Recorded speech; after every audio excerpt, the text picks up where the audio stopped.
Hi there, welcome to the Noah Presgrove case. Today doing a detailed map analysis timeline hybrid video discussing the theme and events of did Noah Presgrove leave the property, the actual area, the house, the property altogether, yes or no? That's what I want to work out today with my thoughts, my analysis, grouping together the events that have come around from the stories told by Caden Pressey, what he saw, what he witnessed, etc. And then Jack Newton. Well, as you could say, there's a contrast between them. If you look in between, it could link on with one another. There could be some truths within some dodgy people out there, and then others that are maybe more consistent, like Caden Pressey. You can combine it. It'll make more sense when we get onto the map project because I have labeled it out. I'm actually reusing one what I've done previously, my very first map analysis, because it's okay as it is. I've just added some extra points on and I'll explain the colour coding, the bits and bobs along the way. But welcome to anyone that is here watching the live premiere. You can interact with the live chat box on the right hand side of the screen. Let me know your thoughts behind it. What do you think this scenario is? Do you think that Noah left the property altogether or he didn't? Do you think he could have tried, but he didn't get that far? Whichever way that could mean, trying to get away in that side by side, but crashing it and then having to be brought back into the house or going back into the house himself, or beyond that point, as in walking away because of desperation. Is there a level of desperation? Is there a level of wanting to leave or needing to leave? These are key questions and points which I've reiterated in the past, and I'll keep bringing them up because they are relevant with today's discussions specifically. For anyone else, if you got thoughts, questions, you want to share your thoughts, if you agree, disagree, let me know down below under this video in the comment section. It does help spread awareness and the reach with these videos, and then more people can find it with time. If you are interested in supporting the channel, or if you want to support the channel, there'll be a pinned comment down below in the comment section with some links. And if you simply want to catch up on recent coverage by me of the case, top right corner of the screen where the eye symbol is, you click up there, you'll be able to find the full playlist and the video that I did yesterday and the day before. Depends how far behind you are. It's all there. It's not going anywhere. You can watch it when you've got time. No rush. So I think with that all being said and done, let's get straight into this map project. Here we are. So you can see how it's separated into two sections, two places of interest. The one down here being the party house, right, where the party took place and where Noah attended. And then the next key event being the highway up this way where Noah was found. Now, we don't need to focus on this area today. We have looked at it in previous videos. If you'd like to catch up on that, feel free to do so. But just as a heads up, with what was covered then, could be limited compared to now because there's some additional points and things have been changed and adjusted since as for times. So just be aware of that. If you do look at older videos of mine, there's a form of progression with time. We can always look back at this. And this is surrounding, the combination of Caden Pressey's events, but also what we've heard of with the situation with Jack, right? You might see a bit of that more so with down here with the events. So obviously people will be familiar with the dates. September 4th, 2023, Labour Day. Final day of the party, I'm guessing. The actual day supposedly of Avery Combs' birthday. I saw it mentioned on TikTok on Reddit, referring to her TikTok profile, and people on Reddit were saying in a subsection or a comment following on that isn't it strange or weird how Avery Combs' birthday was and is on the day of Noah's death. So I guess applying that for when the anniversary comes about, September 4th, this time around 2024. What we're looking at on the map is to do with 2023. Just want to make that very clear for people. But why would it be weird Avery's birthday being on the same day as Noah's death? The reason why you could say it's a little bit odd, or the timing of it, coincidence or not, is the fact that the party itself more so influenced mainly because of Avery's birthday. That's why there was a party in the first place, because of Avery being the birthday girl, right? And as we heard, it was a 4-day party, but really we only hear about Sunday and a bit of Monday. Well, when I say a bit of Monday, because it's not the whole day with what happened with the party house and beyond. It stretched further to the highway.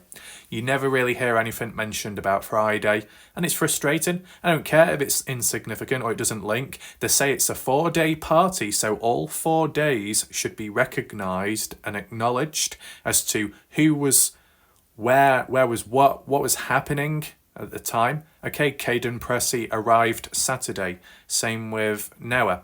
But who was at the party on the Friday?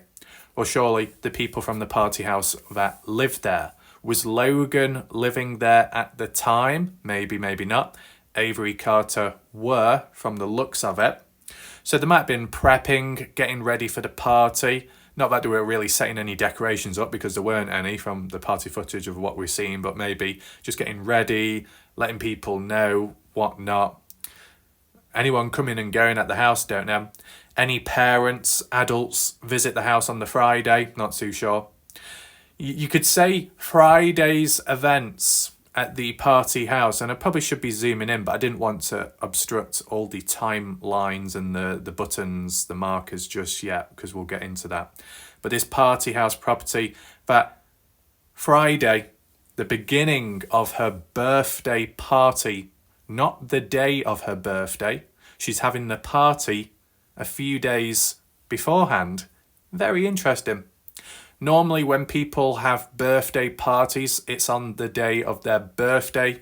Give or take, it might be done in advance or it might be done later if, I know there are complications, people are busy, working, whatnot. But you know, in a case like this, it was over the weekend, and the age that they might have had a bit more freedom than others. But nevertheless, it's just interesting how the party was celebrated before, or at least started before her actual birthday day. So that when the day comes to her actual birthday, which is supposedly Monday, and I say supposedly because that's how it was stated on Reddit, but if it's truly true, yes, of all days out of that 4-day party period, it was on the day of her birthday when something happened to Noah. Just coincidence or not, I wonder. But to refer back to Friday, the events at the beginning of the party house have been overshadowed by the dove hunt. You know, even if people were at the dove hunt, who later came to the party on the same day or the day after or Sunday or Monday, nevertheless, there's still a bit of significance and relevance. And with the amount of firearms which turned up at the party house from the party goers, there could be a link to the dove hunt, you never know. Or general hunting on the side. I mean, like Caden, Noah, Jack, and some of us on the Sunday when they said they were driving about in the side-by-side and shooting a few animals, like you do. Well, maybe in some areas you might, but you know, that wasn't to do with the dove hunting specifically, but you know, you do your own hunting here and there if you're able to, if you're allowed. So those firearms at the party, were they from the dove hunt, or did some people bring them down in anticipation of using them at the party to mess about with, like how golf clubs were messed about with? Who knows? But that's not the main focus, of course, today, but I just wanted to add it in if I haven't mentioned it before, or if it's not been made clear enough. So there's a lot of text on screen. It might seem a bit overwhelming, but we'll go through it bit by bit. And I don't know if it'll work if I zoom in. Yes, it does. That's good to know. So when I zoom in, it's all in line from the first key point to the later stages. Okay, so we start from the top, work our way down to the bottom. At least on the computer layout, it was spread out a lot better. As for mobile, it's not as clear, but I'll read it out in the correct order so it makes more sense to you. These are key events leading up to Noah supposedly wandering off.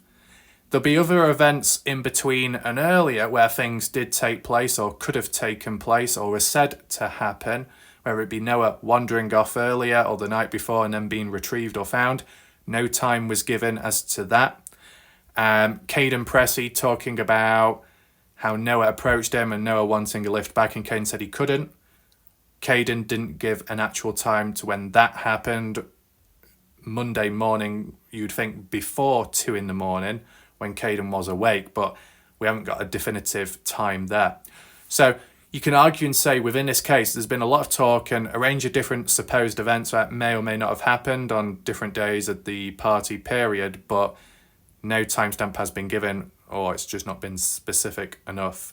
So for the timestamps, what we've been given, they can be applied to certain events which tie in. Some mentioned by Caden, others mentioned by Jack. You can combine it together. I've done so because it's possible and just to make more sense of it. Okay? I haven't seen too many overlaps, which is a positive, meaning one thing could have happened, then another. Either at separate times, both could have happened. Right? So that's just speaking very vaguely. But just to reiterate once again, the aim and purpose of this video is to make sense of what's currently available, what's either somewhat consistent or things that have changed since which could be added on, as in recent time with Jack's recent interviewing partners in True Crime over the phone call, and how does it implicate the case? How does it implicate the situation of Noah leaving the property or not? Okay? And the definition behind leaving, what does it exactly mean, and being specific about it, all in or only so far? That will make more sense. But let's kick it off with who could benefit the most based off whether Noah left a property or not. And we're just going to transition to ground earth. So if we just zoom in right now to the house. We have now entered the party house property from the inside viewpoint of the kitchen area. Now what we're looking at on screen is actually from SoccerDad08, I believe that's the number, which is an old TikTok page, if I'm correct in saying, because it was outdated when I last checked, of the birthday girl Avery Combs. On screen is Carter Combs, the sister, and in the background could well be Noah Presgrove with the orange baseball cap and no shirt on, which is very interesting because it's a different point of view. But take into consideration, there is no guarantee that the footage or the photo here is directly linked to the specific party that took place, as in the one we're looking at today, the whole one which adds on to the timeline of Noah's disappearance, temporary one, and then being found dead on the highway. But the actual location there is definitely of the party house property in general. And why is that? Well, you've got familiar faces first of all, but you've also got that Christmas tree, the left-hand side behind Carter Combs, which you do also see in this frame here. If I can zoom in, behind over there is the Christmas tree. But I'd still argue and say I'm inclined to think that there's a possibility that this, what we see here, which is like a compilation video from the past, but still in 2023, and I think it was September, I think, or it would have to be September beyond. Or it could have been August, it depends which way around the date was, because I know it's reversed in the US, but nevertheless, this is the party house property from the inside viewpoint. This is directly from the actual specific party, Sunday night, I'm guessing, from Caden Pressey's point of view as he sat down in the living room area, and then back there is the kitchen area. You can see the shelves, the wooden cupboards round the back and the side, which you do see there with the wood panelling on the right.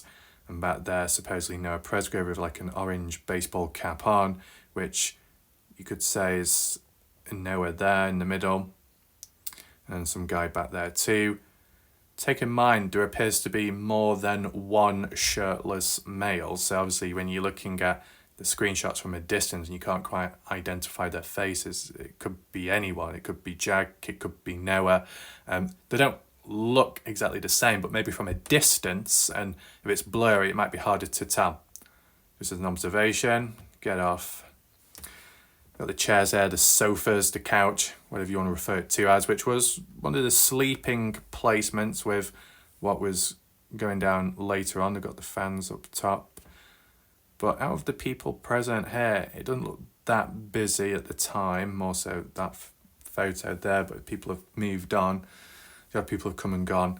But, who would benefit? If you're excluding Noah, who would benefit within this case if it turned out that Noah did leave the party house property? Well, I'd say, just in my opinion, that anyone and everyone at the party house property, Monday morning onwards, around 3:30 onwards, when that's supposedly the time of when Noah walked away, as it's claimed, from the property, or at least from the party house, the further Noah supposedly distanced himself physically from the property, you could argue and say the more innocent and the more beneficial it is for those that were attending that party, who remained at the party only and didn't go anywhere until later, by the time Noah's already passed away. Does that make sense? You've got less involvement if a person that has died ended up dying really, really far away. They covered so much distance by themselves, on foot or by transportation to get somewhere, and then whatever happened to them. They've been caught up in something, maybe with others. Anyone that was less to have physically seen, such as Noah, at the property, they're probably less likely to be suspicious, less likely to be dodgy. Could still be questioned, but not as much of a valuable person of interest, because the distance of where events took place, there's not as much of a link or correlation. But you could you can do the opposite of distancing. You can fill the gap, as in, if anyone did move about from a certain time just after Noah leaving, and the argument of, did anyone go after Noah, did anyone follow in his direction, you can have bridging the gap, pulling Noah more closer to you or to the property, whichever way, making it link back. So if in a different scenario that Noah never left the property, then it seems more likely that, well, if he did die, which he did, and the injury sustained must have happened on site of the property. If he wasn't on the property and he did manage to leave for whatever reason, just on that basis, then would that have meant he directly died where he was found on the highway? Not exactly. It could have happened somewhere else on the highway, a bit further back. There's a 1 mile distance from the zone to the party house, 1 mile. Could have happened in between that, you never know. It'll make more sense visually on the maps, so I do need to expand on it. But you can kind of understand that there might be some within the case that I've got the fingers crossed, hoping that it's true, or hoping and trying to convince people it's true that Noah did walk away. Would people be very adamant to say that Noah walked away because it benefits them? Yes. As long as you were at the party house for quite some time and Noah was away from that place, but you remained and Noah walked away, whatever happened to Noah was caused by something else or some other people. I hope that makes sense. Whereas if something bad happened to Noah and it was just outside of the property, the building, more so, and it was still on site on the land, well, the whole area could be questioned, and anyone inhabiting it or present at a point, whether they were aware of what was going on or not, they'd be seen as more of a person of interest. So to have that feeling that, let's just say that Noah did walk away and he wandered off, he actually physically distanced himself from people like us, kind of puts us in the clear because we're away from the problem, we're away from Noah. That's how you could interpret it, okay? As for this part, the front porch, the door area, this was where a particular event supposedly occurred, where there was supposedly video footage of it happening, which was mentioned by some of the Presgrove family members in the recent interview on Partners in True Crime, to do with Avery and Carter having an argument, but that was post disappearance of Noah, if you want to call it like that. And take in mind, when I say disappearance of Noah, it's more so the absence of him from the party, supposedly. That's all I'm saying, because he was never officially reported as a missing person. So we've kind of gone through the ins and outs as to who would want the story and the narrative to be that Noah distanced himself and moved away from the site, that if any problems followed after that, it was on him or with others and not us, we the party goers, as it could be stated. So there's a reason and a motive behind that, trying to push the idea that Noah wandered off. But is there any truth to Noah actually going outside of the building at least and walking for a little bit? Not away literally, not towards the highway, but just to cool off outside. I mean, I'm sure when I look back at the odd interview, whether it be the family members or maybe what Justin Roy or Kane Pressey said, someone, a key individual that knows Noah, said that, you know, the way Noah would respond and react to stuff, he was quite cool and it was okay. And if there was a problem, he would just simply, you know, cool off and move away from the problem and it would be resolved. So if that means cooling off as in just walking away, and there's an event like this occurring at the party on Monday morning onwards, there could be a bit of truth to that, but the distance and the direction was never given, which is very weird. But then again, that's what some people have said on Facebook. There was a bit of a description given by Jack, and we'll start to transition into that right now when heading back to the maps. Some of you might be wondering as well as to my thoughts on the matter, the overall theme of Noah staying or going from the property. I have mentioned it before, but I can always reiterate it again. I'll say that now, and then once that's out of the way, we can transition to these events, because these are the events which possibly directly or indirectly built up to Noah supposedly wandering off. So, when looking at it, and we can even do street view, I don't think that Noah managed to successfully leave the property with how I've learned things along the way, right? The golf club situation, some of the injuries sustained, how the stories have come about and some of it has switched and changed, okay? And the blood loss, but the lack of it as well. And then in recent times, suddenly Sarah Long stating that it was actually mopped up and cleaned off the road, which has never been mentioned before, never in the autopsy, never in the official articles or newspapers. So I don't know why Sarah Long knows all that now, and it's only just come out now and it wasn't mentioned earlier. Problematic. I'd argue that at a certain point, 3:30 roughly, as it's been stated before, and onwards, that Noah Presgrove might have made an attempt to leave, okay? And that could be driven by wanting to leave or needing to leave. Needing sounds more desperate times, desperate measures, put on any shoes possible just to get out of there, to get away from those people or strangers that have been attending the party from Sunday onwards, Texas boys as example. And in the process of Noah attempting to leave, an argument followed with Jack outside, even though that's kind of been neglected since by Jack himself, which is odd in its own right, but reinforced by Justin Roy previously by saying that that argument was pretty aggressive.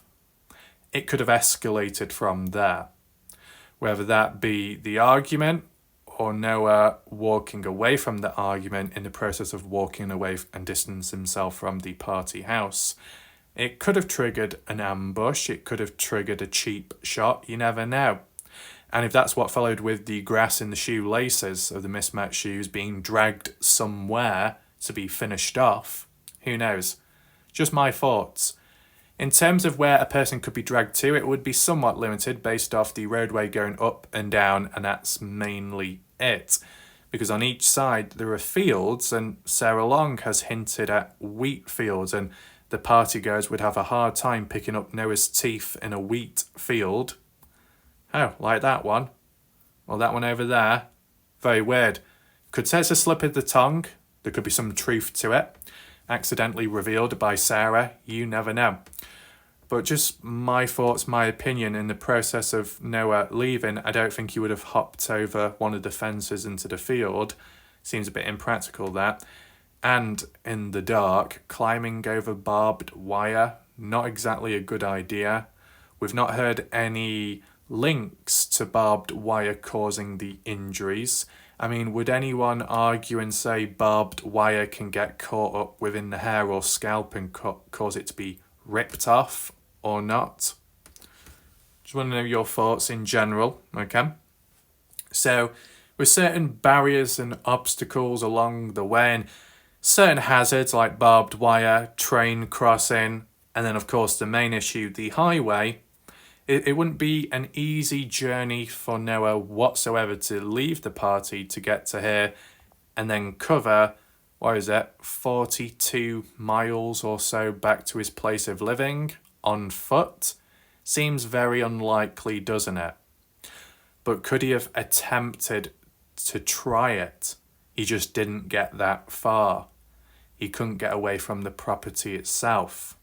He might have made it outside of the building successfully, like how some of the partygoers have claimed, but past that point, not so successful.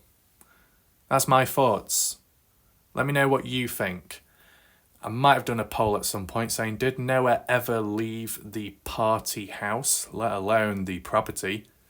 And I think some people were saying how, Noah was inside of the party house and he didn't even leave the building.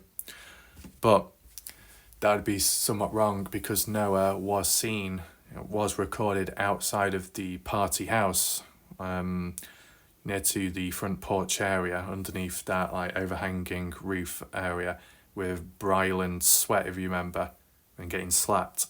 And even the night before, Saturday, when Shane D slapped Noah, and Jack Newton was outside too. So there has been activity outside the party house building, but close to the building. I wanted to make that clear. So we probably should focus in on these timestamps. So number one, first one that stood out to me, and it's been mentioned by Caden himself. Caden Pressey went to sleep 2 a.m. Monday, was woken up at 2:42, 42 minutes later, because his mom, Alicia Lee, phoned up to do with the cousin situation and being picked up and taken back successfully.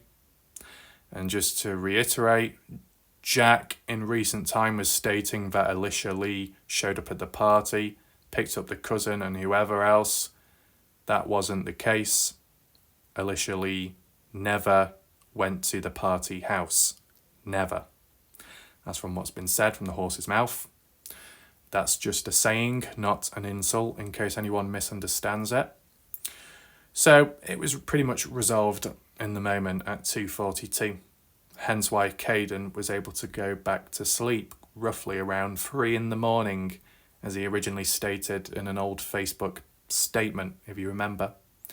But was there anything significant within this time period from 2 a.m. to 3 a.m? Well, at least 42 minutes into his sleep, who knows what happened, because Caden would have been asleep for 42 minutes.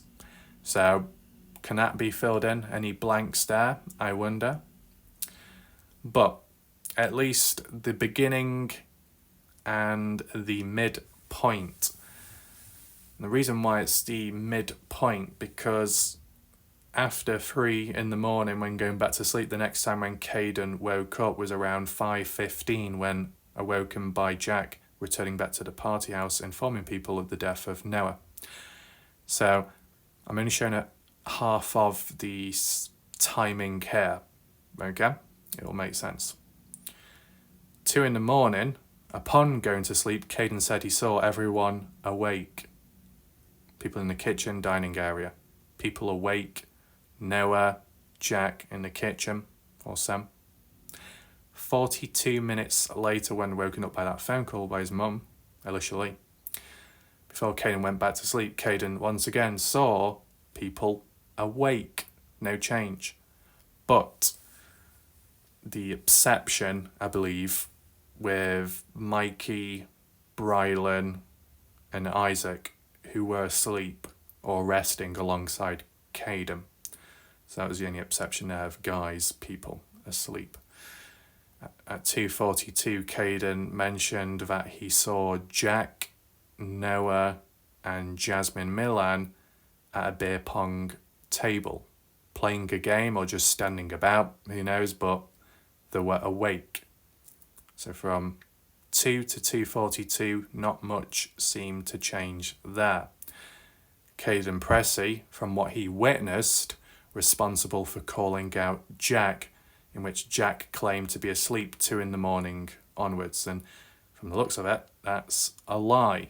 Not a good look, is it? But how significant is this to the temporary or the absence of Noah from the party? Well, around this time, Noah is awake, okay, not much going on, at least.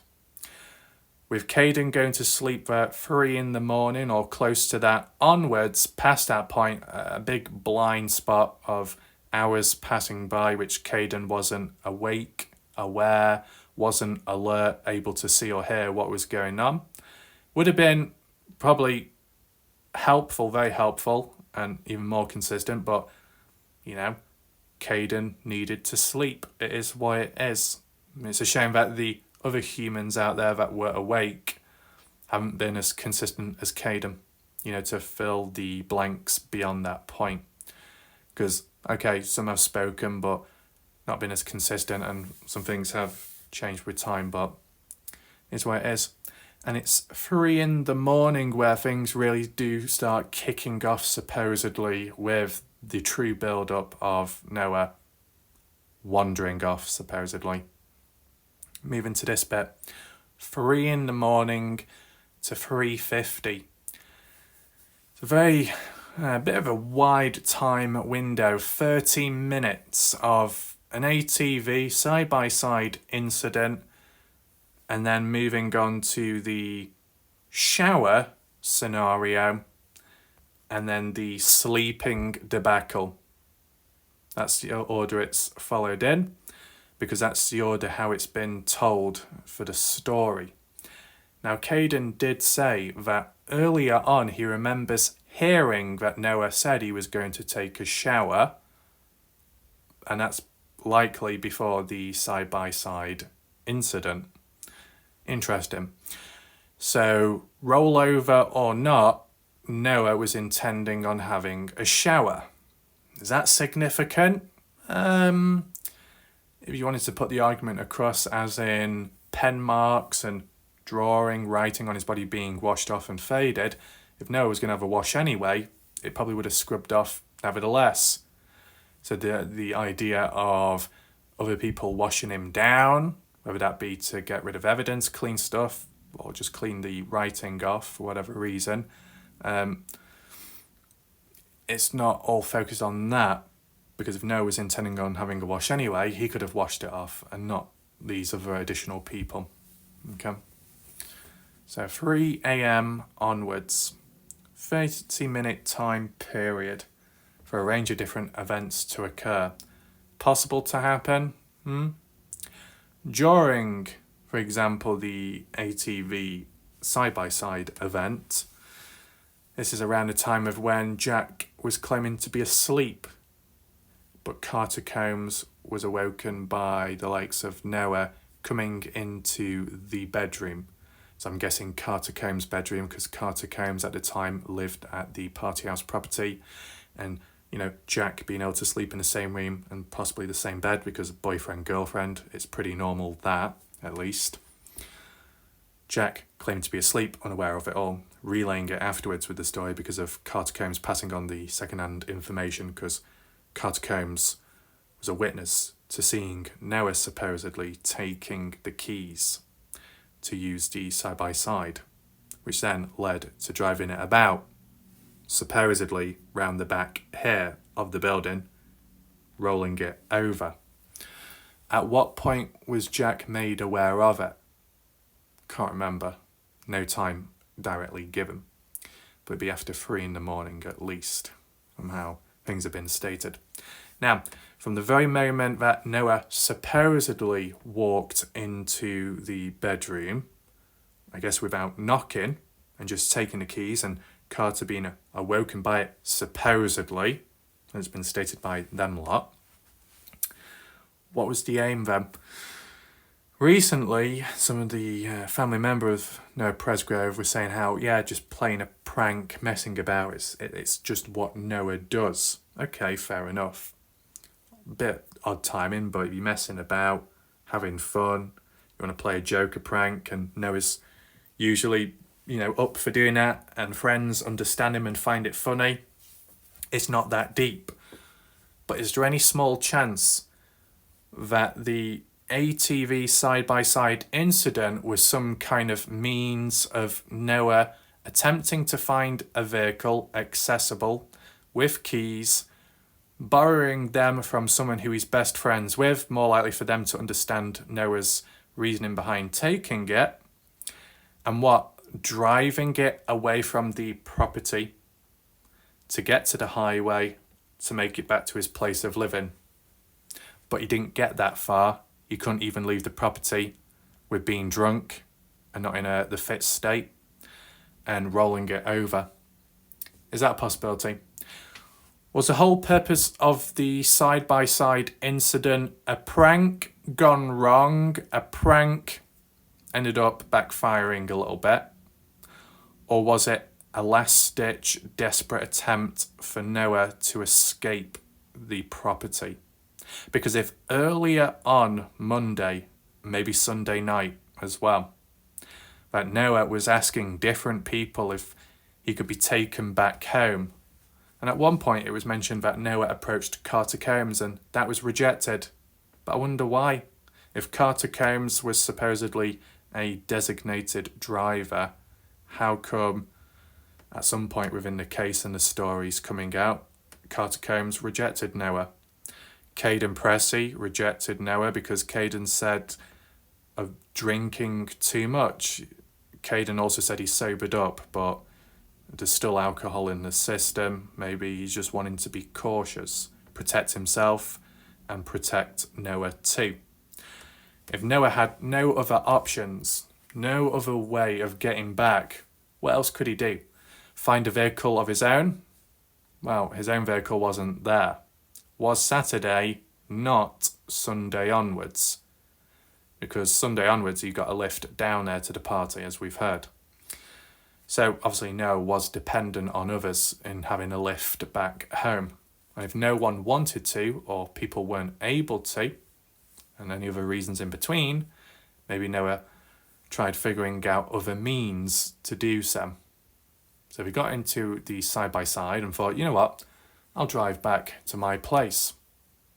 But in doing that and driving about, ended up doing a hard turn, rolled over, and caused a bit of a commotion and noise, ended up retreating back inside of the house. But honestly, being realistic and honest, if that was the case and you were desperate to get away in that vehicle and it rolls over, are you going to be taken back into the house by your own choice and then make the choice to then, after washing up, sleep there?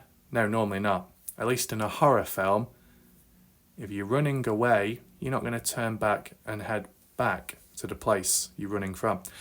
You're just going to run away, get as far as you can, and then if you do get stuck or trapped, or the car crashes or something, that's when whoever catches up with you and they take you back inside. And you're back to square one, cat and mouse. And then after that, you might try and escape again. Okay? Was Noah Presgrove held against his will when it came to the party house property? If he was, could that determine as to whether he truly got away or not? Sometimes in life, if you're captured by a tribe, a gang or whatnot, you try running away, they might come after you, or they might take you out from distance. At least in this case, there was no bullet holes, no bullets, nothing like that.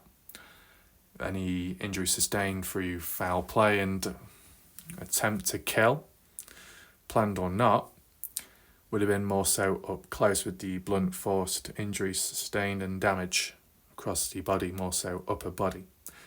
So it would have been up close. If it was up close, and if at any point Noah was distancing himself physically, others would have had to have catched up to him to close the distance, to reach Noah physically and take him out that way, based off that theory. I thought I'd just throw that in. But anyway, the scenario of the side-by-side rolling over and then going inside to supposedly have a shower, which is claims there's video footage of, and it was released on Facebook in the past and then taken down after. Who posted it in the first place? What was the point and purpose of it? And then what was the point of deleting it? Was it that important and sensitive? If it's simply of Noah having a wash and it's before anything dodgy or bad happened, then why does it need to be hidden? Is there more truth to it? A darker presence behind it? A force? I wonder. What's the big deal though with Noah having a shower, whether he was going to have one or not? Side-by-side incident or not, if he was going to have one? Well, besides the writing and stuff on his body fading away and possibly being scrubbed off by him or someone else, it's that someone else discussion and debate. Because in between 3 to 3:30, but after the side-by-side, was it an assisted shower or not? Right? Assisted shower by choice or not? Originally, how the story went, Noah was out of it. He wasn't quite conscious, or he wasn't quite there with it. Is that just because he was naturally, well, not naturally, is that because he was already drunk? Or is it because of that side-by-side that messed him up mentally just for a bit? And he was a bit out of it, despondent, staring into the sky, into the moon, not quite there with it in the moment. That's like how it came across. So when Noah was guided to have a shower and some of the girls helped, one or two of them helped wash him down. How true is that? I don't know, because there might be footage of it. We've not seen it. The actual shower, okay, the clothing scenario or the lacking of it needs to be censored for privacy and appropriate nature, but if there was anyone stood nearby washing or somehow assisting, it would reinforce it, but we've just not seen it, or most of us haven't at least, so can't really do much about that at this moment. What's significant though is after Jack did his interview, and I'm not talking about the one recently by Partners in True Crime, but more so the one that occurred with people.com, that website, who also interviewed the family of Presgrove as well. In between, when Jack did his, from his mouth, and how people.com were making sense of the situation, it was worded as, after the side-by-side and it rolling over, Noah helped roll it back over, then Noah went to take a shower. Like he walked into the building. He had the shower by himself. No one helped him. No assistance whatsoever. But then it would show that Noah wasn't as worse for wear, that Noah wasn't as vulnerable as the original story, he wasn't as helpless, he was able to still physically move about. Maybe still drunk, of course, but it's quite drastic, isn't it, from being carried or dragged or just escorted to the shower compared to then walking it off. There's a big difference, like with... if a story was a person walking, crossing the road, got hit by a vehicle, did not move until 25 minutes later, and then later the story changes to, the person got hit by the vehicle, rolled over, bounced back up, and continued walking across to get a burger. Okay? It's like, whoa, that's a drastic change. Either the person was quite worse off or they weren't. One or the other. And the story's changed in between. What's the whole purpose of that? Does the story change, and like a microcosm of it, does it change to suit and benefit people at different points in times? Okay, but got to be a bit of planning behind it. If there's no planning behind switching and changing scenarios and times and events, it could catch up with you down the line. And maybe the age of these individuals, they might not be masterminds, so they're not thinking long term as the implications that could follow with their actions or what they say and do, what they state now compared to what they state in the future. It can be implications, it can be consequences, but they're not thinking in the moment. Unless there's any advice by third-party people, but at least at the time when these events were unfolding in real time with Noah, there wouldn't have been that advice.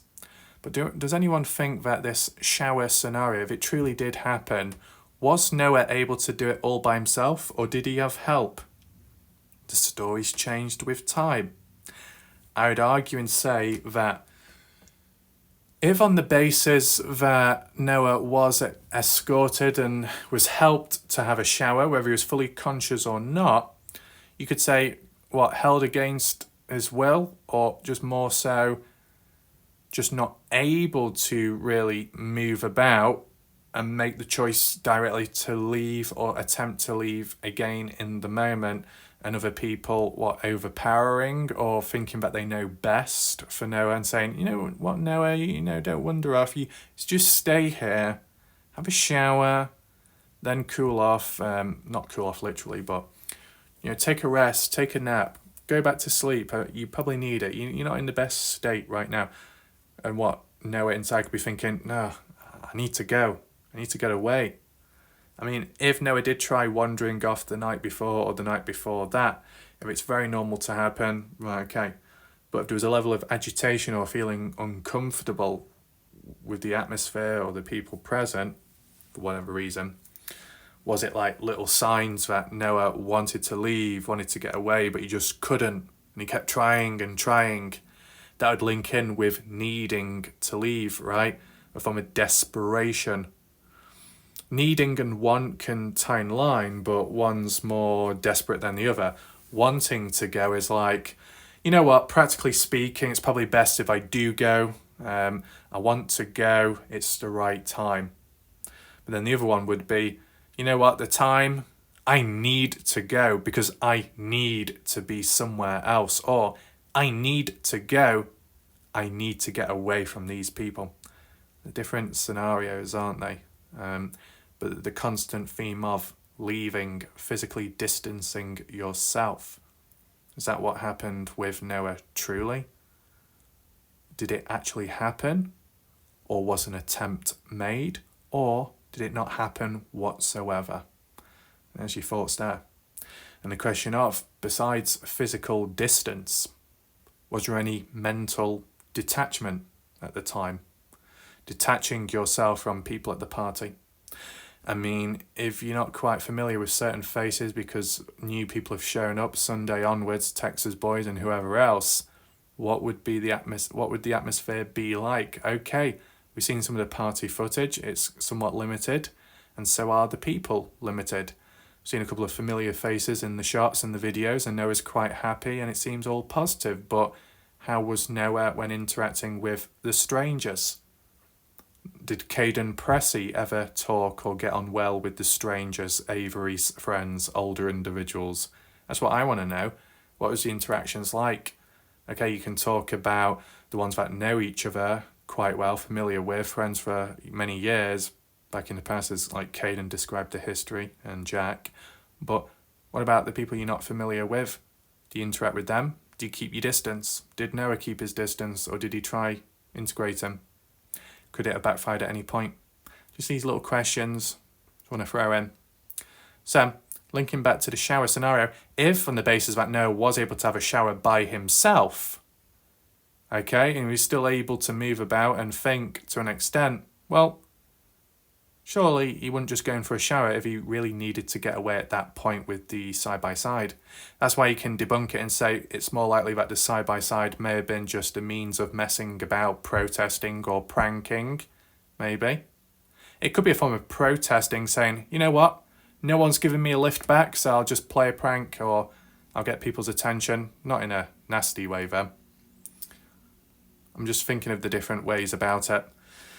Because if you're desperate to leave, and you're going to use someone's vehicle as well, and it doesn't quite work out, are you then going to walk back inside the building? Bide your time and give it an attempt later? I don't think you would. If you really wanted to get away, like with a horror film, you'd get out of that wreckage or you'd get out of that rollover and you just go on foot and keep on running and not look back. With Noah, if he was able to walk back into the house, if he was able to have a shower by himself, then maybe in that moment he wasn't that desperate to leave the actual property and he was somewhat okay. But if he was escorted back in, whether he was quite conscious or not, maybe he didn't have a choice. So by the time he was back inside, and then the sleeping arrangement came about, that's where things kicked off and intensified. In between, before 3:30, but after 3 in the morning, the sleeping debacle. How it's gone about in the past and onwards, that after the shower, no specific time given, Noah ended up wanting to sleep in Avery Combs' bedroom, but actually sleep in the bed which Avery is sleeping into. Granted, friends can sleep in the same bed, yeah. Maybe some people who are a bit more closer, but not literally, can as well if they've got a history back then. But it never happened, supposedly, when it comes to the offer being followed up, because Avery Combs rejected it and said, no, you're not sleeping in my bed. And that's how it came about in the story where, and then Noah got angry and stormed off. But just before that, said something to Avery, you fat beep, and then walked off, and then supposedly Avery chased after him. Right, things like that. Has it changed much since that story? Well, additions have been added on by Jack just recently by Partners in True Crime, that whether it was before or after Avery Combs, Noah supposedly went into another girl's bedroom. And who would that other girl be? Well, it can't be Carter, because Jack's with Carter and they've got their room. Logan supposedly was living at the party house, because Alicia Lee confirmed it, that there wasn't a third bedroom there, and that's Logan's, right? So if it's true that what Jack says, even though I don't know why it was said this late on and not earlier on, which is weird, unless Jack is trying to drag in other people's names and dirty their names, put them through muddy water. What the hell? Yeah. Is Jack trying to shift the focus elsewhere onto Logan? I mean, the event of the argument between Jack and Noah, the second one, Monday at 3:30, or just before that, but likely after the sleeping debacle. Not even really acknowledged by Jack in recent time. Very disappointing. So instead of acknowledging that by Jack, instead of even just talking about it, and even if it was to minimise, downplay it, none of that. Instead, let's just gloss over it with a completely new event, which may or may not have happened with Logan and the bedroom situation there. Now, I think it was mentioned by Jack, or at least mentioned in the Partners in True Crime interview, at least, in recent time. It was said that the reasoning behind Avery Combs rejecting Noah, turning him down, not being able to sleep in the same bed as her in the same bedroom, is because Avery was aware of Noah and Logan kissing the night before. Was that a form of cheating? Supposedly. Some of the family members said that they believe or think that more happened than kissing, so definitely cheating, considering that Noah did have a girlfriend at the time, a 16-year-old one, who wasn't attending the party. And whether that relationship was serious or not, for Noah to see someone else, not exactly a good thing. Did it warrant the death of Noah? No. But, you got to mention the pros and the cons with people victims or not. They've all got the positives, or most will, but they'll have the limitations and negatives as well. Is why it is. How does that 16-year-old ex-girlfriend feel? Maybe they won't care now because there's more important stuff that's happened since. But in the moment, how would they feel? Betrayed. Not good. At any point, did Jack get betrayed? Well, it comes across as if he feels betrayed, or maybe feels jealous, like with a event happening at some particular point, whether that be Sunday night or Monday morning, where Noah was supposedly talking to Carter Combs, the girlfriend of Jack, in the corner of a room, just simply talking. There's no harm in that, but what, Jack becoming paranoid of that?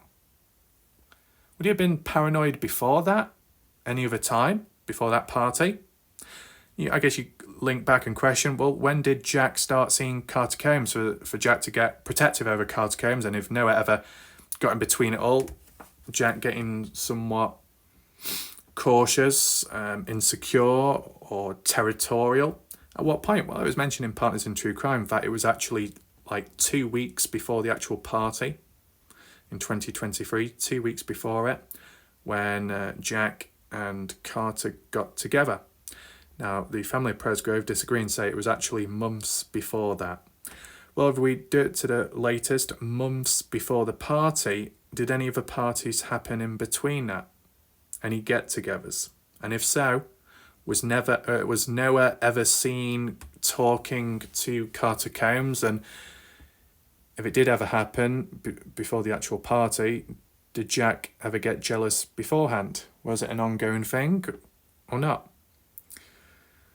I mean, if they didn't get together or there weren't really any meetups in between that, then why would it be such a big deal at the party of all places? Or, more so, if there was communication, more so if there was interactions between Noah and Carter in just a friendly way, like they've known each other for quite some time, like with the others, etc. If there was no issue before that, then why was there an issue at the time of the party? Why would Jack suddenly then get angry then, or a bit insecure, frustrated of any sort? Because, the argument Saturday was about girl talk, girl trouble, and the supposed argument Monday morning at whatever point time, before 3:30 or just around that, was the same theme. Did something in between happen? It was supposedly patched up Saturday. How come it wasn't patched up Monday? Because it reached a boiling point where a person wasn't willing to forgive the other. There was a lack of reasoning, understanding. Maybe Jack got to the point. And you could say, well, why does it all fall on Jack? Why not Noah? Well, at least how Noah's been described, Noah's not the type to continue trouble, or he's the type to walk away from trouble, so it doesn't escalate. As for Jack, we're not really seeing much of a description of him. Caden spoke good about Jack, but only limited good points that could speak volumes there. But nevertheless, this should be about the sleeping arrangements, right? So there's a bit of reasoning behind why Avery denied Noah being able to sleep in the bedroom.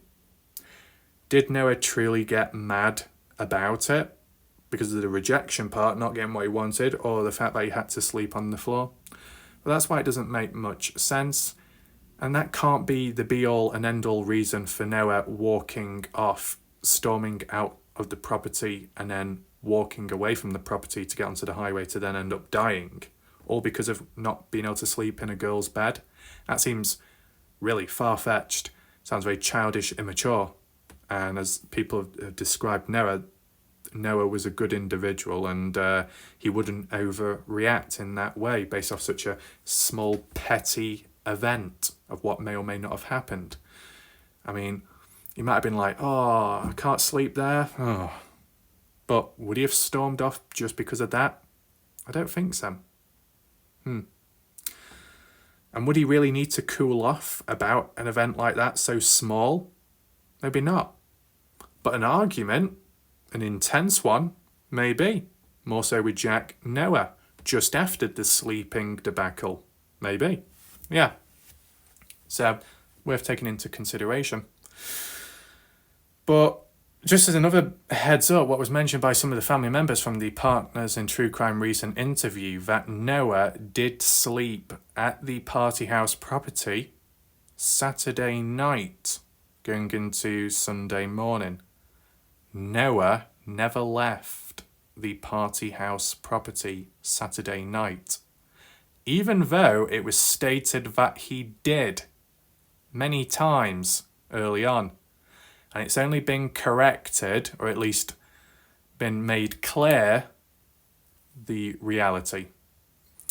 So, basing it off that, if Noah is able to have a falling out, no matter who started it, if Noah was able to have an argument with Jack, which may or may not have been aggressive or confrontational, more verbal, whether it was truly resolved in the moment or not, Noah was able to look past that and stay at the property along with the individuals and the possible problematic one where the argument stemmed from. That Noah was able to put up with it and move on and still stay at the property. To be able to sleep on the floor, as some of the family members have stated recently from the Partners in True Crime episode, that Noah was in Avery Combs' bedroom Saturday night, but on the floor with a female friend of Avery's. Okay, so not a big deal. Noah managed to stay on site at the property, to stay inside of the building, despite an argument with Jack, and despite limited living conditions, sleeping on a hard surface or somewhat of a harder surface. Noah put up with it. So then why would Noah turn into like a princess and complain on the Monday all of a sudden? Oh, I'm not sleeping on the floor now. No. You might wonder, why do we skip Sunday? Because from how it's been worded, no attempts were made to go to sleep Sunday night. But attempts were supposedly made by some Monday morning. So those that went to sleep Monday morning early on or so were treating it as if it was Sunday night. Hopefully that makes sense to people. Okay, that's why I skip over it. So, Noah shouldn't have had a problem Monday morning sleeping on the floor, even if it was rejected with the bed situation. Unless the only thing that changed was how he physically felt. That rollover, did it injure him?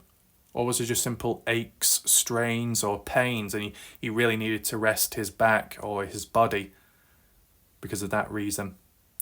If he was rejected by Avery, did he then go to Logan, as Jack has said in recent time, and that was rejected as well? Double rejection. Oh, rejection and being able to get back home as well. Oh, what more can I do? What else can I do?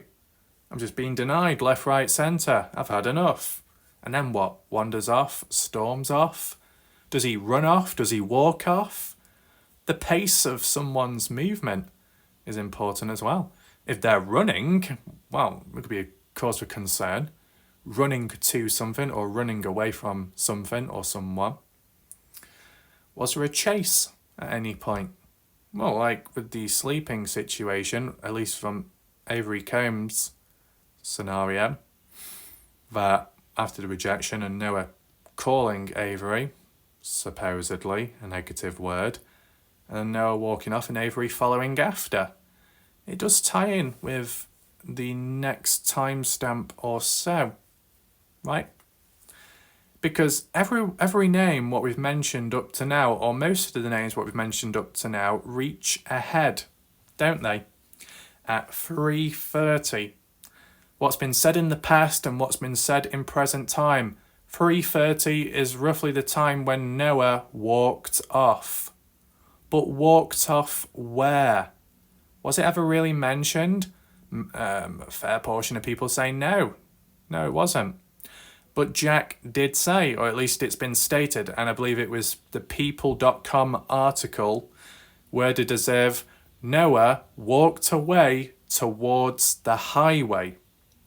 And I reacted to it at the time thinking, well, if that's the perception, oh, you saw Noah walking off in that direction towards a train crossing, and then beyond towards a highway, and you see your best friend going on foot as they fade away into darkness, as quoted by Jack and quoted from the people.com article.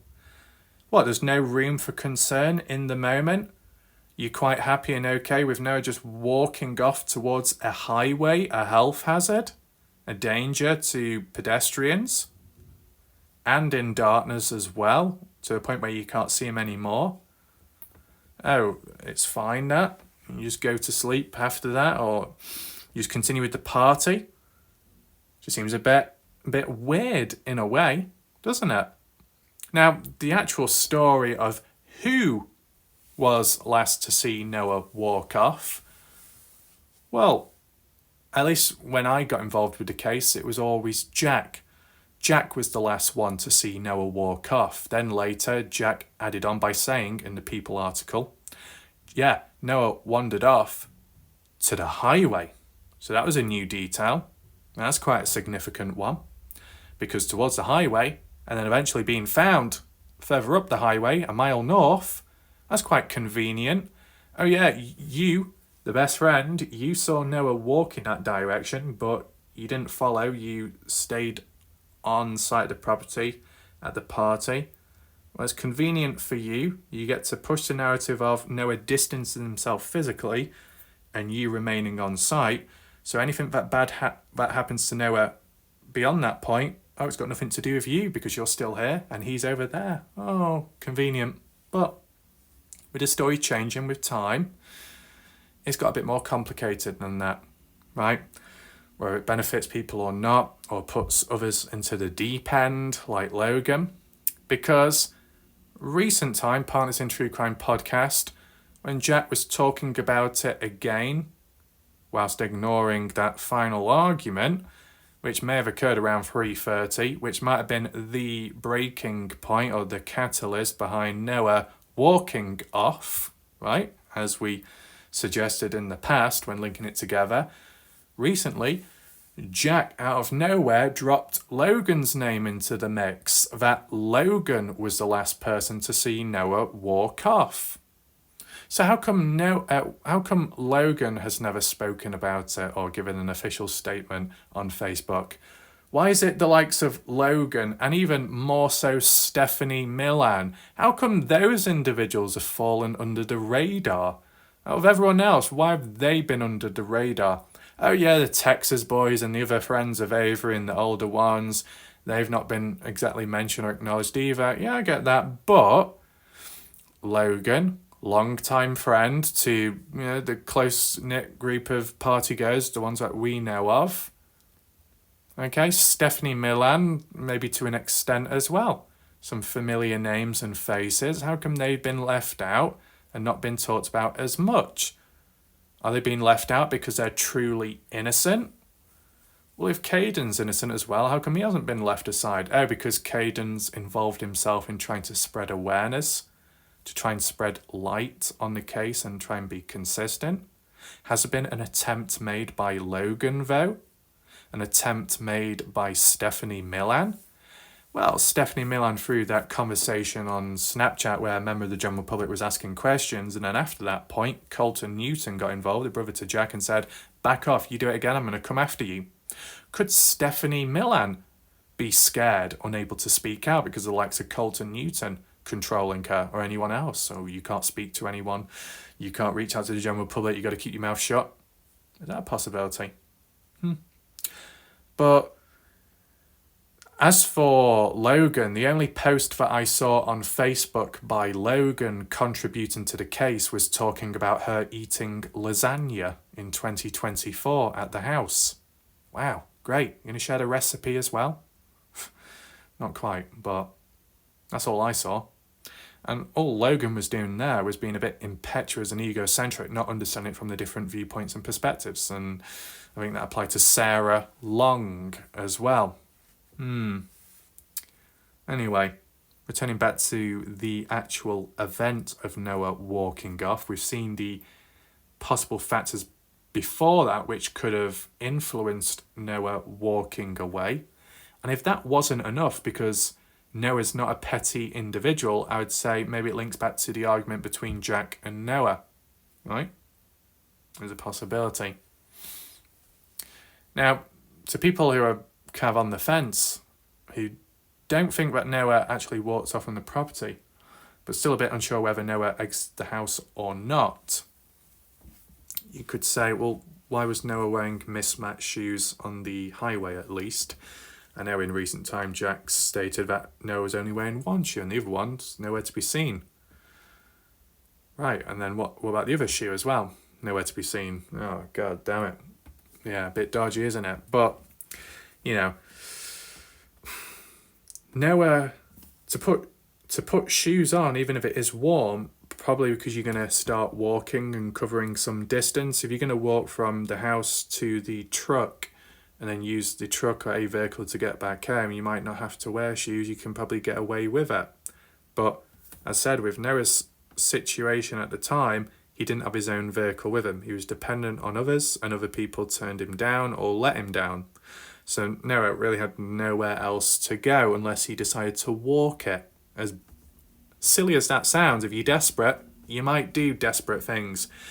If you're not in the right frame of mind, you might make poor decisions, and then consequences can follow after that. That's not to say that Noah deserved it, but you can put yourself in dangerous situations and then things can follow. That's all I'm saying.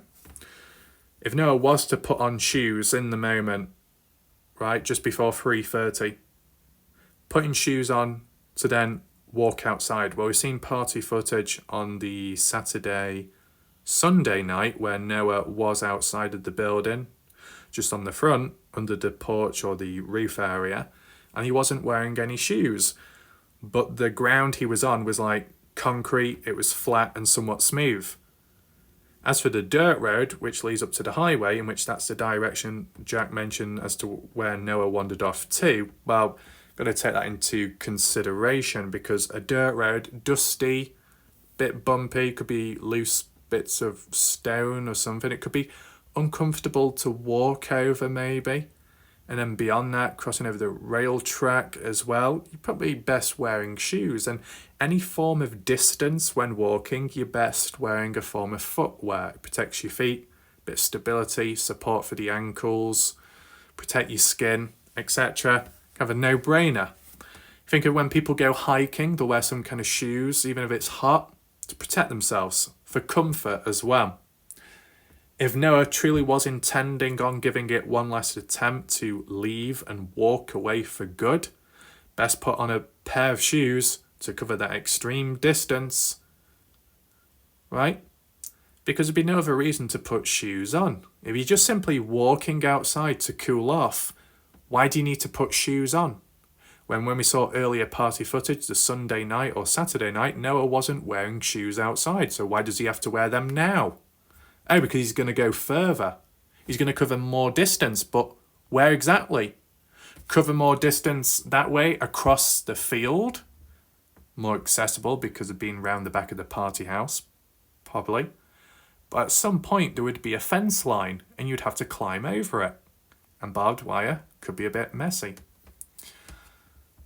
Towards the woodland area, why then? Towards this area, why then? The only direction that was given was by Jack towards the highway. I heard it myself. And in a way, it would make sense. You come and go from the property to get to the highway.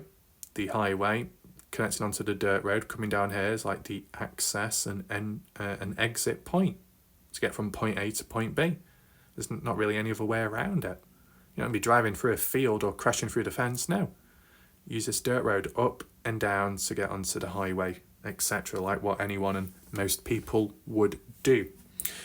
And it's the same for walking, probably.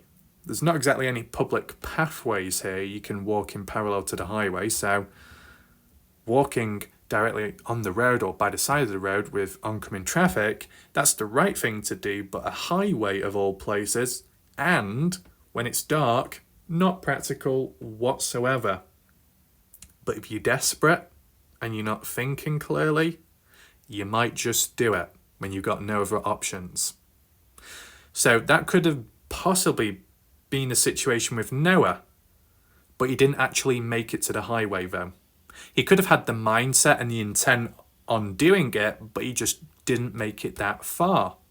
Because in the process of distancing himself, someone caught up to him or people. And that's how it escalated, right? But referring back to Jack, Avery and Logan, one of 3 individuals. Now, where did the Avery scenario come from? Well, I only heard about it recently, just happened to be in Partners in True Crime podcast as well, with what the family had to say, or certain family members, that they were told in the past by Jasmine Millan, of all people, as you see the marker there, that Jasmine Millan stated it was Avery to last see Noah walk off. Is there a small chance that Jack, Avery and Logan, maybe close together or all at the same time, saw Noah walk off? Because Noah has history with each named individual there. And when I say history, I don't directly mean it in a dodgy way, not quite. You could argue and say Noah had short-term history with Avery at some point in the past. But in what type? As I said, you can interpret it in different ways, but Noah had a bit of history with Avery and Logan at the party, short term, not that deep, but in the sense of interacting, talking, Noah supposedly kissing and maybe doing more with Logan the night before Sunday. And then the day after, early hours of Monday morning, Noah then wanting to have a piece of Avery or just at least sleep in a room. But Avery was aware and didn't want that to be, second best or pass the parcel. Okay? And then was Noah like, I can't get what I want, so I'll go to Logan's on the rebound. That's rejected as well. And then Noah's like, I'll just cool off or move away. Then whatever happened. In the process of moving away or exiting the bedroom, or one of them, being confronted by Jack inside of the building or just outside and walking out, things escalating from there. Like, each person plays a role in interacting with Noah in the final moments before he walked off. Okay? Noah interacting with Avery, wanting to sleep in a room, rejection, calling her out possibly, Avery being triggered by it, maybe enough to cause her to exit the room and follow Noah out. And if Noah was leaving anyway, Avery would be going in the same direction. This all perfectly links together based off the theme, just the concept of emotions, psychology behind it. Could have 2 individuals interact with one another. It ends on a positive or negative note, but strong enough to leave a lasting impression and a form of direction and guidance, which when one of said individuals that may have caused a level of emotion within the other then responds with an emotional response. But the other person's already walked off by then. The one giving that emotional response could then physically go in the same direction as that person to show it physically, verbally, which could be if Noah was to walk out of the property just after calling out Avery a certain thing, and Avery then develops an emotional response of some sort. Avery had to close the distance with Noah and go outside to reach him, but by then Noah was walking off. And that's how Avery ended up outside, supposedly. And if Jack was in the process of having an argument with Noah anyway, and Noah walked off, Jack was already there by the time Avery got out, maybe. And then Logan, the only person to see Noah, or one of 2, one of 3, Logan came out too. At the same point, or just after. Makes you think. Because if it's true that Jack says that Noah tried going into Logan's room and asking to sleep in her bed, and that being rejected as well, before or after the Avery scenario, and if there was a commotion in the background, could have caused Logan to go out and see what was happening in the main room, or then be led to go out onto the front to see what was happening there. The curiosity, the intrigue as to what's going on. You hear sounds, you hear noises, you might go and seek what's going on. You might look for a window, you might go on to the front, who knows? It's worth taking into consideration, isn't it? So, whether it was Jack, it would make sense based off some of the events. The argument itself could be the main factor behind Noah walking off, or in the process of Noah walking off, there was an argument, a catch up with what supposedly went on earlier, what went down, and a misunderstanding or from a jealousy with with Noah, and it escalating from there. Or it could be relevant with Avery being the last person to see Noah, with Avery and Noah having a bit of interaction just before it. Not that I think that what that interaction was the be all and end all for Noah walking off, the bedroom situation, considering he was able to sleep on the floor on the Saturday night, as what some of the family members of Presgrove have said. So it was okay then, it should have been okay on Monday then. There's a bit more to it, isn't there? And the same with the Logan situation, there's got to be a bit more to it. Is Jack trying to group other people with him, lump other people with him, so it takes away the heat on him and focuses on others to bide his time? Different ways of looking at it. But take in mind, Jack did throw in Logan's name in recent time, which is a bit of a curveball, but it was Jasmine Milan that mentioned Avery's name. And Jasmine Milan's not really popped up since. And we can't forget Jasmine Milan, because Jasmine is the next individual, the catalyst, the one announcing that Noah's missing at 3:41. So what happened between 3:30 and 3:41? Was it 3:30 Noah wandered off, or was it just after 3:30 when Noah wandered off? If Noah wandered off directly at 3:30, then there's like 10, 11 minutes of what happening. It's not going to take 10 to 11 minutes to get from down here to walk down to there. So what could have happened in the 10 to 11 minutes? Oh, in the process of when Noah was getting away, that's when he was beaten up or taken out. If that was to happen, there would have been a bit of noise and commotion. 10, 11 minutes later, after 3:30, Jasmine Milan could have been a witness to any of that. You might wonder, why is that the case? Because what you see on screen right now, which is the actual Snapchat itself, directly documented at 3:41 a.m. from the point of view of Jasmine Milan, with the caption, well, Noah is missing, with either a confused or dizzy emoji, not directly looking into the camera, drunk at the time possibly, not quite there with it, not understanding the severity or impact in the moment of Noah's departure on foot in the dark. Nevertheless, location, what you can see from the background of a light being inside emitted coming out through the glass, meaning she's on the outside and whatever's happening is on the inside. The glass, the pane, the outline of it symbolises the door.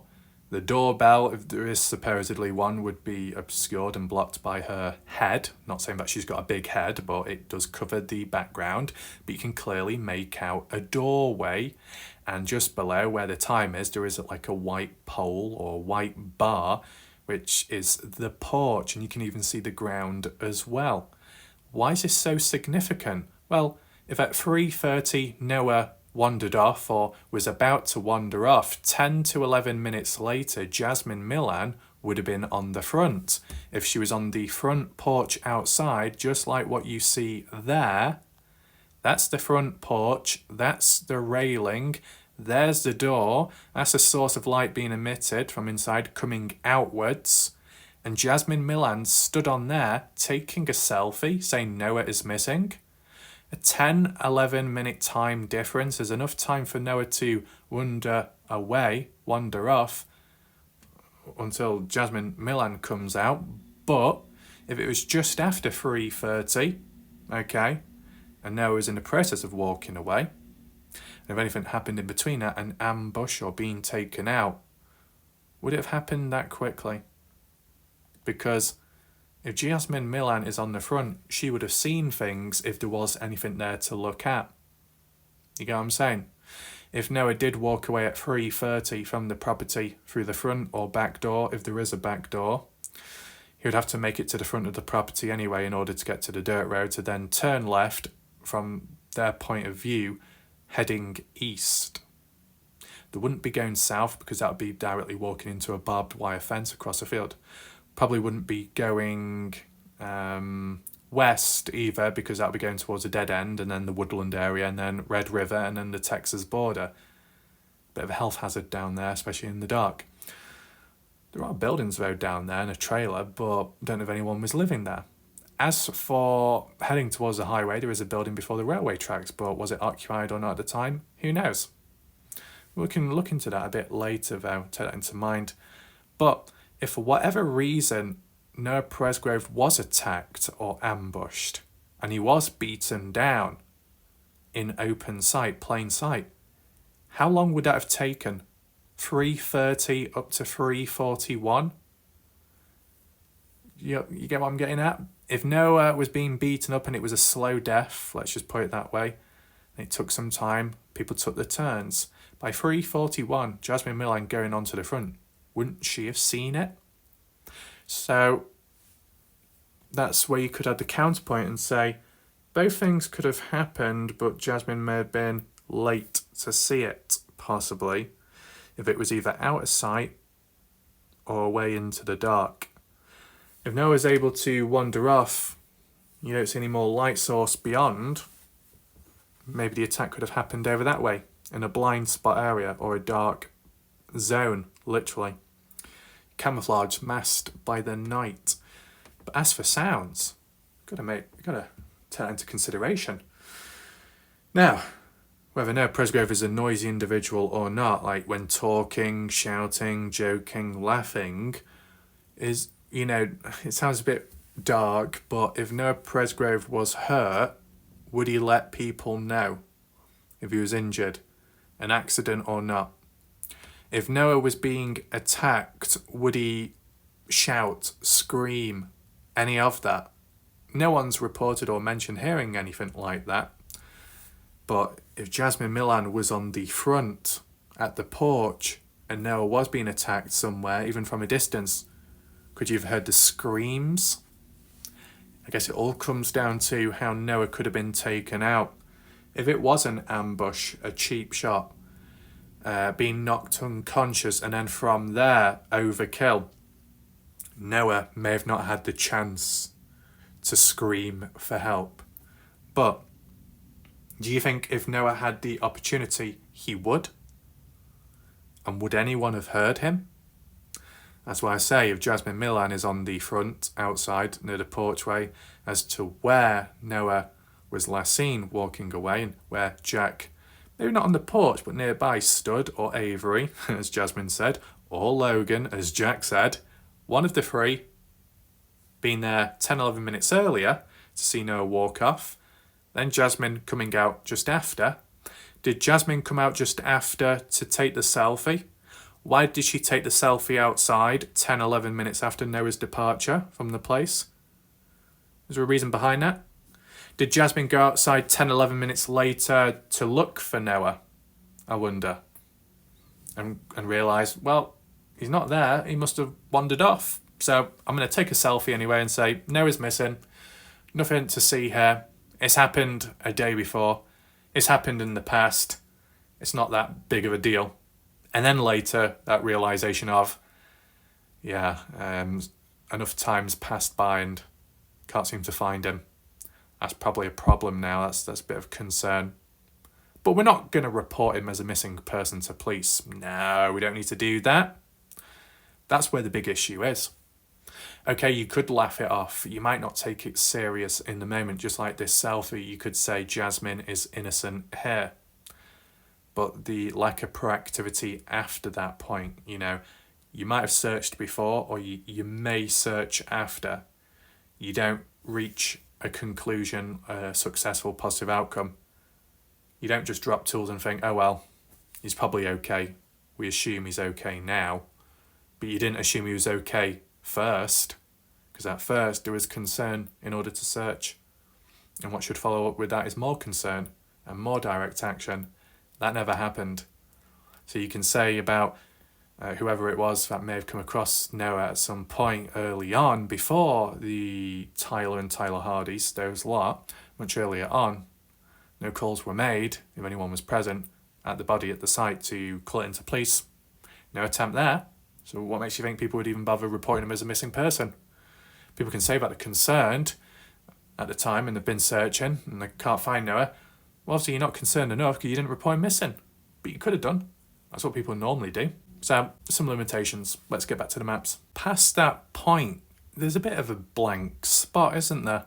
After 3:41 a.m, what's the next timestamp to pop up?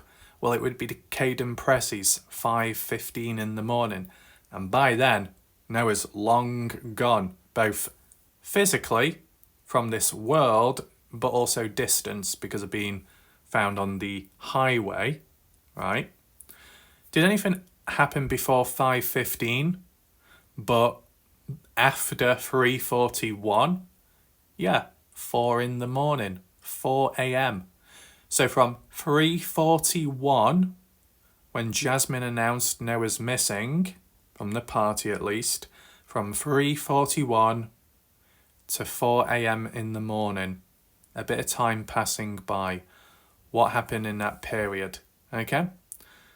So let me know your thoughts down below. 3:41, just run it down to 3:40, it's easy, to 4:40, 50, 20, 21 minutes or so, 21, 22 minutes from Noah being announced missing in the Snapchat post to when Jack said Noah has passed away, which came about at some point in 2024, I think.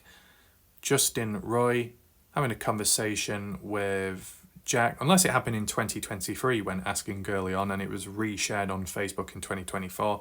Nevertheless, Jack responding to Justin Roy saying and stating word for word that Noah passed away 4 in the morning. Jasmine Milan announcing Noah missing from the party at 3:41. 21 or so minutes later, Jack Newton knowing the time of death of Noah.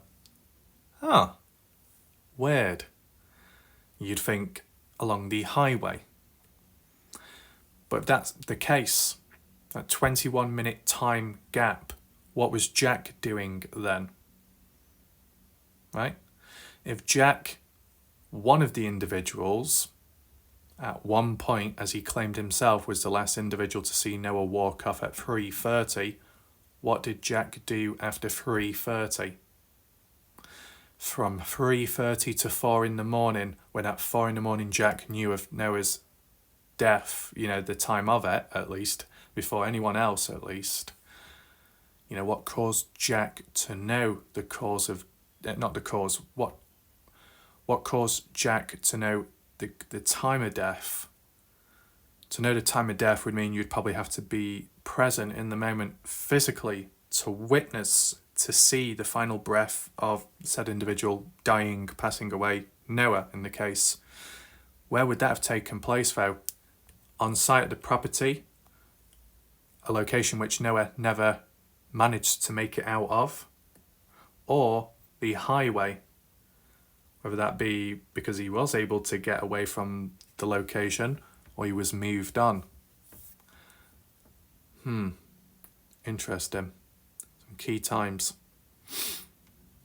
But, okay, time of death, never been mentioned in, the official reports, but Jack knows it. Very unusual. Surely the police or the ME should know about it, right? Has it come up? Or has it been dismissed? That'd be very unfortunate.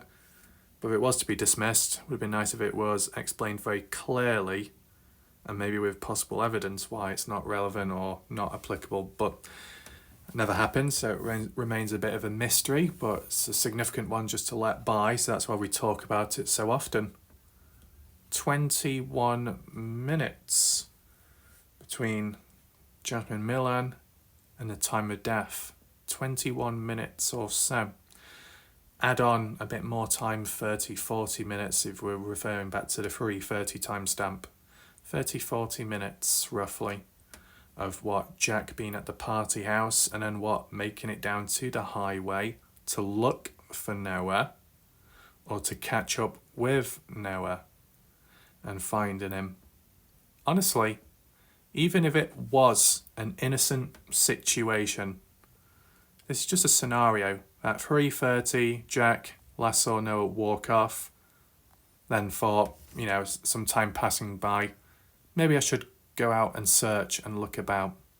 Because at 3:41, Jasmine Millan's announced it and no resolve yet. I'll go myself in the direction which I claimed was towards the highway, as mentioned in the People article. What would cause him to go down that way? Oh, because that's where Noah lives, assuming that maybe Noah went back home walking and driving down to this point here and finding Noah. But, would Jack have noticed the body immediately if this is where it did happen?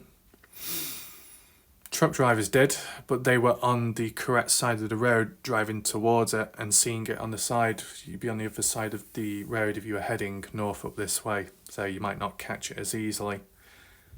So there would have to be some kind of indication, or Jack would have to be looking in the direct direction.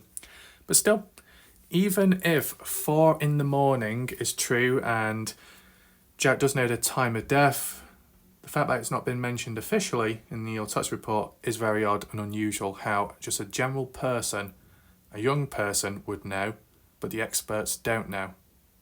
It shouldn't be that way round, should it?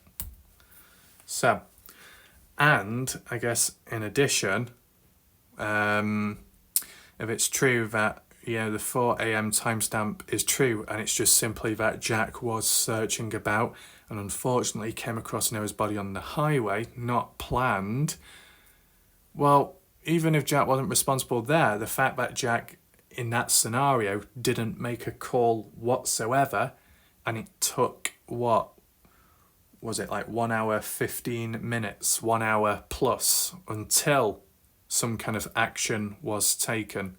Oh yeah, 1 hour 15 minutes from 4 a.m. onwards to 5:15. 1 hour 15 minutes of Jack doing what? Jack shit. No pun intended.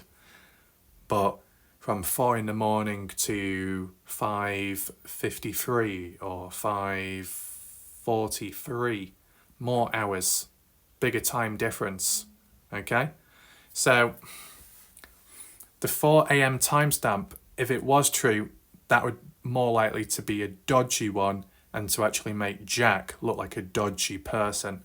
Because if you was somehow to try and defend Jack and say, well, the timestamp's correct and that Jack does know the time of death, but he's not responsible for the death of Noah and he doesn't know how Noah ended up there directly in the moment or at the time, well, okay, you might be clueless and oblivious, but to not make any calls for over 1 hour 15 minutes and beyond, no calls made whatsoever, no attempt made to seek help, to call for help, that lack of urgency is what's concerning. So that would be the factor which makes Jack look dodgy there. In terms of Jack's overall behaviour in this case, does he come across as an individual that isn't confident in himself or his storytelling abilities, maybe because it keeps switching and changing? Is it because he's reading from a script, which he's been told to say and told to do?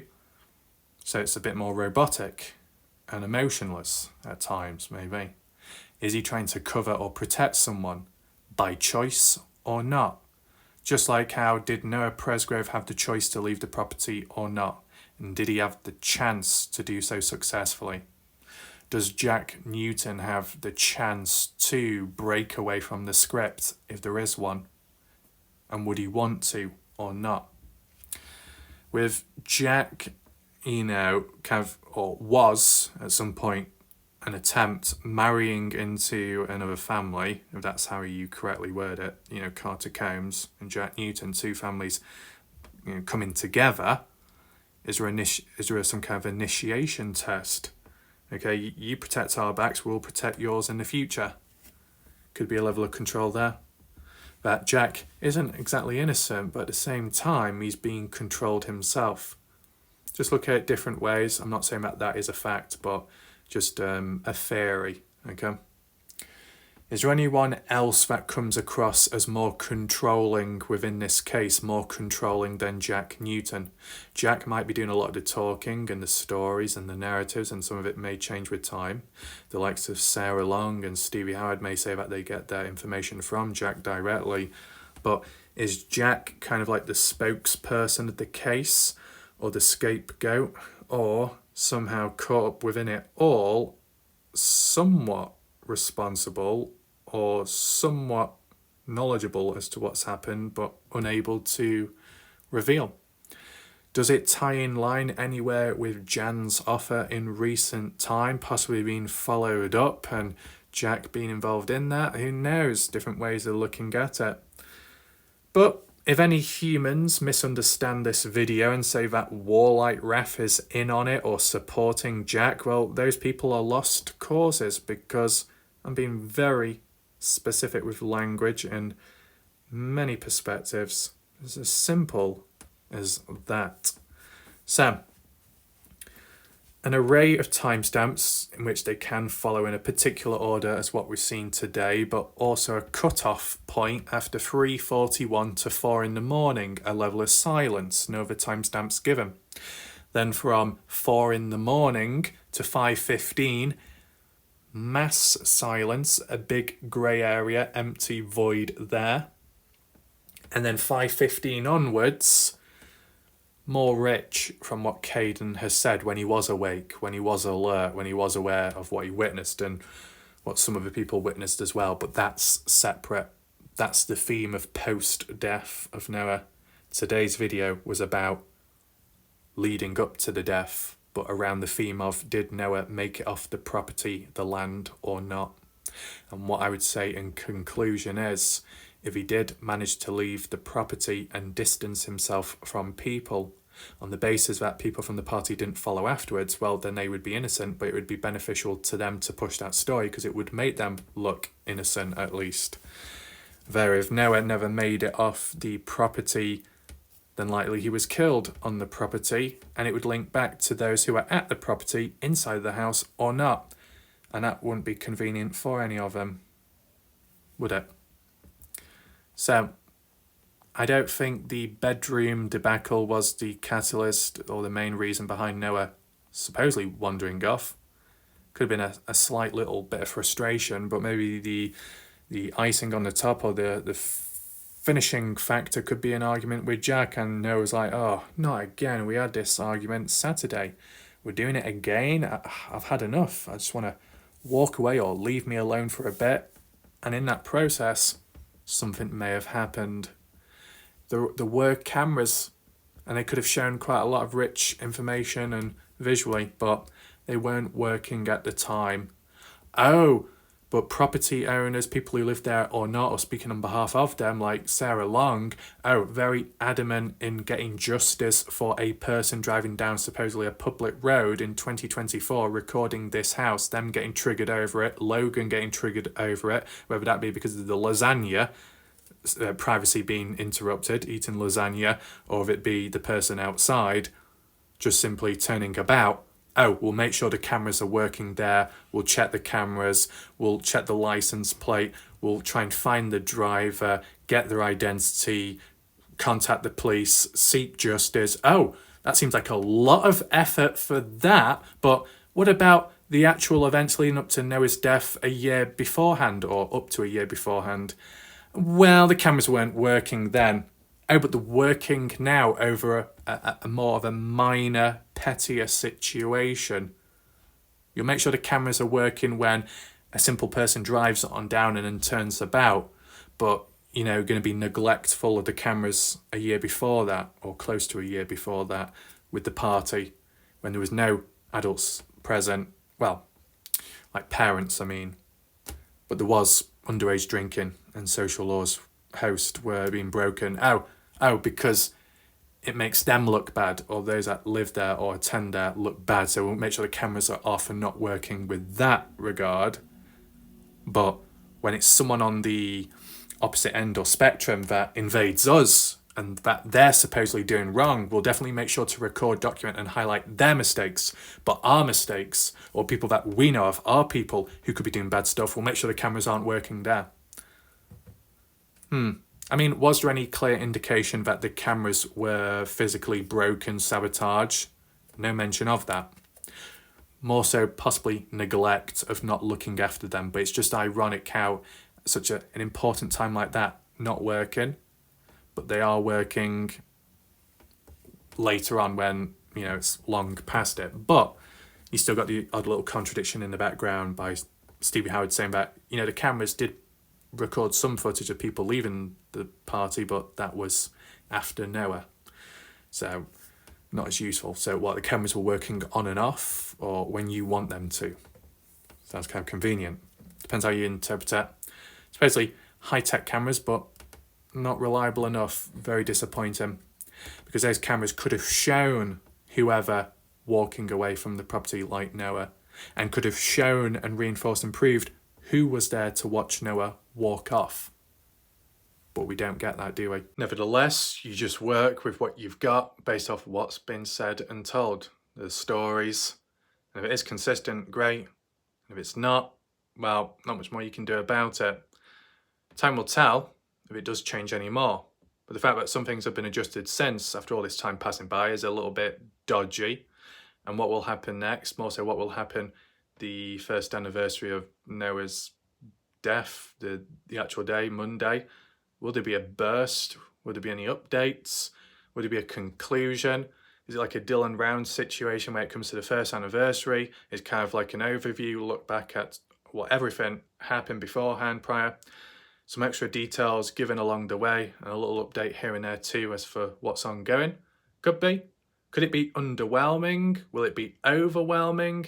In my opinion, based on my experience, if the ball is already rolling or going in the background, whether it be that offer taken up, whether it be from others saying that we're closer than ever now, which family members said in the People article, but then some of those family members said, or other family members said in Partners in True Crime on YouTube, that we've not had any big updates, nothing else has happened since. Was either one thing or the other. Either you are closer or you're not at all. Kathy Bingham in the background, gone silent since. Kathy Bingham, somewhat related to Brylan Sweat. Is that a conflict of interest? Who knows? But all kinds of things going on. And if all things are going on in the background at this moment, and there have been for the last few weeks, by the time the anniversary comes about, some of it might be brought to light. Whether that be a conclusion, justice, or just clarification. So I do think when the anniversary comes about, there'll be updates. But as for a true resolve, maybe just not yet, right? It'd be also interesting to see if when the anniversary comes about, will any of the party goers do any post or memories? Not that they're obliged to or forced to, but it'd just be interesting to see if there's any references. And also measure and monitor when the anniversary and day comes with Noah, if it is truly on the same day as Avery's birthday, what's going to be the centre point? All about her and her birthday, or a reference to Noah? And will it lead with a party as well? I think some people might get pissed off by that with how it could go, and I've got an idea as to how it could go as well. But we'll leave it there for now. Hopefully you found the video somewhat interesting. I said it's a recap of events or supposed events relevant to leading up to Noah possibly wandering off. But how far did he make it? Maybe not as far as you think. But in his mind, there could have been a form of intent to distance himself if it was that bad, the situation, right? Me personally, as I said, he tried to get away. He may have not got that far. That's what I think. What do you think? Leave your comments down below. Got any questions? Leave them in the comment section. Feel free to like and share this video so more people see it, like a visual way of telling the story. Now, I didn't move around on the map too much because I was, reading what was on the screen. And sometimes I go into a bit of a trance where I'm looking at the screen like Google Earth, but I might not actually be directly looking at it. I'm kind of like looking through the screen as I'm zoning in and talking. Take in mind, with the exception of those little mini bullet points, everything that was done today, no script, no writing, no paper in front of me, all in here, my memory. I've been described as an elephant over time, not for the size of my trunk, but more so for the memory aspect, but I can make an elephant sound, but probably not the right time to do so. There's pretty much it. I think some people's Wi-Fis need adjusting. Just do a quick little daily tap in.